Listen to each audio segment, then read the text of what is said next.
नमो नमः पिलामाने काली आमे त्रिभुज अंकन किपरि करिबा ताहा जानिथिले।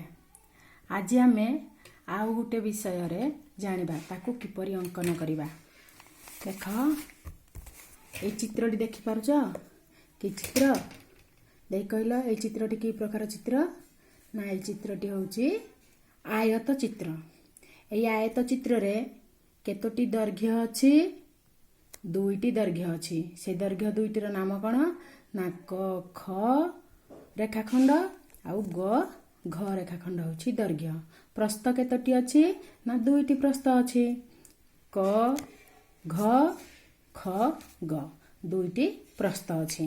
यार केतोटी कोण अछि देखि पारुज ना चारोटी कोण अछि। गोटे क कोण गोटे ख कोण गोटे ग कोण घ कोण। एबे देखिबा आमे क ख बाहुर दैर्घ्य केते अछि। क ख बाहुर दैर्घ्य 6.2 सेमी अछि। केते सेमी अछि 6.2 सेमी। एबे प्रस्तर देखिबा ना 2.5 सेमी अछि। केते अछि 2.5 सेमी अछि। तेबे क ख बाहुर दैर्घ्य जेतिकी हबो ग घ बाहुर दैर्घ्य सेतिकी हबो। क घ र बाहुर दैर्घ्य जेतिकी हबो ख ग बाहुर दैर्घ्य सेतिकी हबो। से भली क ख बाहुर दैर्घ्य हला 6.2 सेमी। ग घ बाहुर दैर्घ्य हला ग घ बाहुर दैर्घ्य हबो 6.2 सेमी। से भली क घ बाहुर दैर्घ्य 2.5 सेमी। ख ग बाहुर दैर्घ्य 2.5 सेमी। एबे देखिबा हमें कोण गुड़िक केते होउची। देख मु घ क ख घ क ख कहले एई कोणर परिमाण केते होउची देख। ताले देख तार केंद्र बिंदु केउठार रहिला ना क बिंदु उपरे रहिला। तार सीधा देख लाल गार जो पटे जाईजी से कोठी रहिला ना या रहिला 90 डिग्री। से भली क ख ग कोणर परिमाण केते हबो ये भी हला 90 डिग्री। से भली ग कोणर परिमाण केते हला देख 90 डिग्री।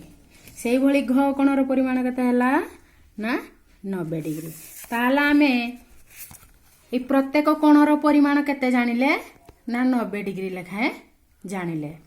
तेबे डैश और डैश बाहुर दैर्घ्य समान। क ख बाहुर दैर्घ्य सहित ग घ बाहु समान आउ क घ बाहुर दैर्घ्य सहित ख ग बाहुर दैर्घ्य समान। तेबे कहिलो यार विपरीत बाहु यार विपरीत बाहु ताहले जेउ चित्रर विपरीत बाहु गुड़िकर दैर्घ्य परस्पर समान आ प्रत्येक कोण 90 डिग्री हैला ताकू की चित्र कहिबा ना आयत चित्र कहिबा। ताहले आयत चित्र का कहिबा ना जेउ चित्रर विपरीत बाहु गुड़िकर दैर्घ्य परस्पर समान विपरीत बाहु गुड़िकर दैर्घ्य परस्पर समान ताकू आमे आयत चित्र कहिबा। ताहले आमे आज किपरि आयत चित्र अंकन करिबा आस जानिबा।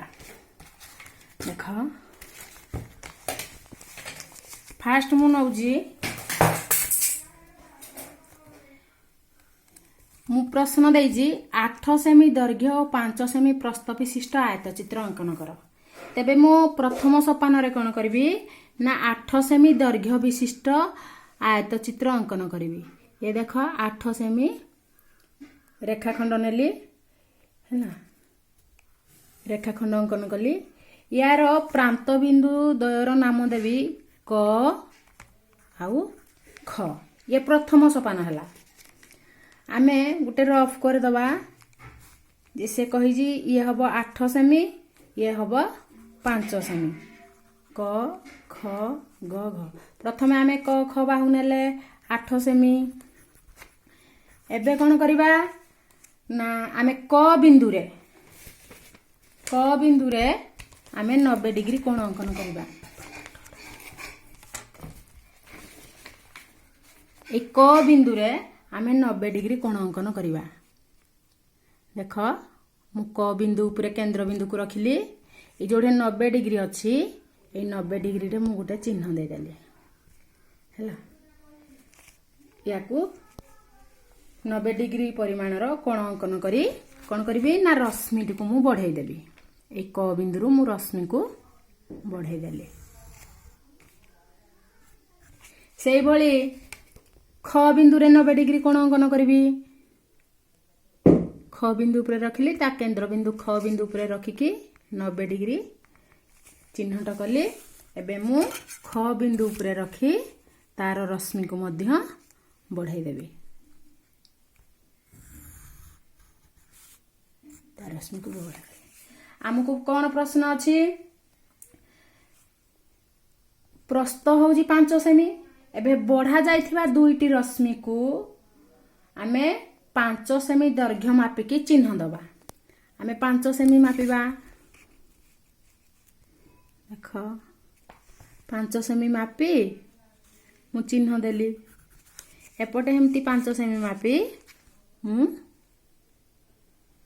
चिन्ह देबी एबे चिन्ह देली एबे कोन करबी तो चिन्ह देला परे यार नाम देबी ग आउ घ एबे ग घ जो नाम देली सेई रेखाखंड को मु जोग कर देबी ए ग घ को मु एबे जोग कर देबी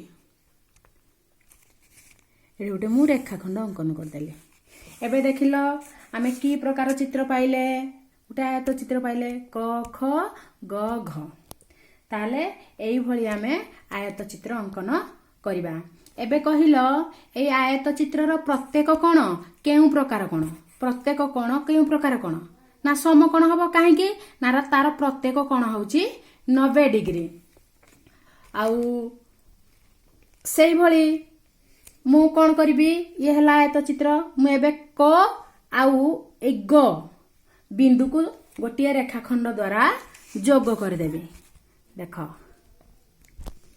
ए क बिंदु आ ग बिंदु गोटे रेखाखंड द्वारा जोग कर देबी सेई भली ख आउ घ ए बिंदु दुईटू को मु जोग कर देबी ए जो क ख रेखाखंड अंकन कली ख घ रेखाखंड अंकन कली ए आयत चित्र रो एमान को कोन कहिबा कहिलो देखि ना कर्ण कहिबा ताले केतोटी कर्ण अछि दुईटी कर्ण अछि किए किए क ग कर्ण आउ ख घ कर्ण दुईटी कर्ण एई कर्णर नाम लेखला बेले कहबो क ग रेखाखंड गुटे कर्ण आउ ख घ रेखाखंड गुटे कर्ण ताले गुटे आयत चित्र रे केतोटी कर्ण अछि दुईटी कर्ण अछि आउ तमे एई आयत चित्र दुईटी रे परस्पर भितरे कोन संपर्क देखिबो ना ए क ग ख ग घ एई कर्ण दुईटी रे तमे कोन संपर्क देखिबो ना एई कर्ण दुईटी रो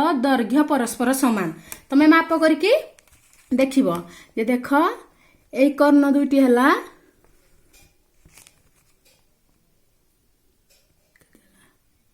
9.3 ये भी हबो 9.3 ताले एई कर्ण दुईटी रो दैर्घ्य परस्पर समान ए आयत चित्र हो बा वर्ग चित्र हो ता कर्ण दुईटी रो दैर्घ्य समान आ गोटे आयत चित्र रे दुईटी कर्ण थाए सेई भली वर्ग चित्र भी एका देख वर्ग चित्र रो कोन ना प्रत्येक बाहु समान सेई भली क ख गोटे रेखाखंड अंकन करिवो तापरे क बिंदु रे 90 डिग्री कोण अंकन करिवो ख बिंदु रे 90 डिग्री कोण अंकन करिवो तापरे क बिंदु रे जो 90 डिग्री कोण अंकन करिवो तार रश्मि को तुमे ऊपर को बढ़ाई देबो से बेले ख बिंदु रे जो 90 डिग्री कोण अंकन करिवो तार रश्मि की बढ़ाई देबो जेहेतु वर्ग चित्र कहिछि प्रत्येक कोण समान माने यदि क ख बाहुर दैर्घ्य 6 सेमी हैला तबे क घ बाहुर दैर्घ्य 6 सेमी ख ग बाहुर दैर्घ्य 6 सेमी सेही भली 6 सेमी माप कर देबो ग घ रेखाखंड को जोग कर देले गोटे आमे वर्ग चित्र पाइबा से भली एई वर्ग चित्र रो कर्ण दुईटा अछि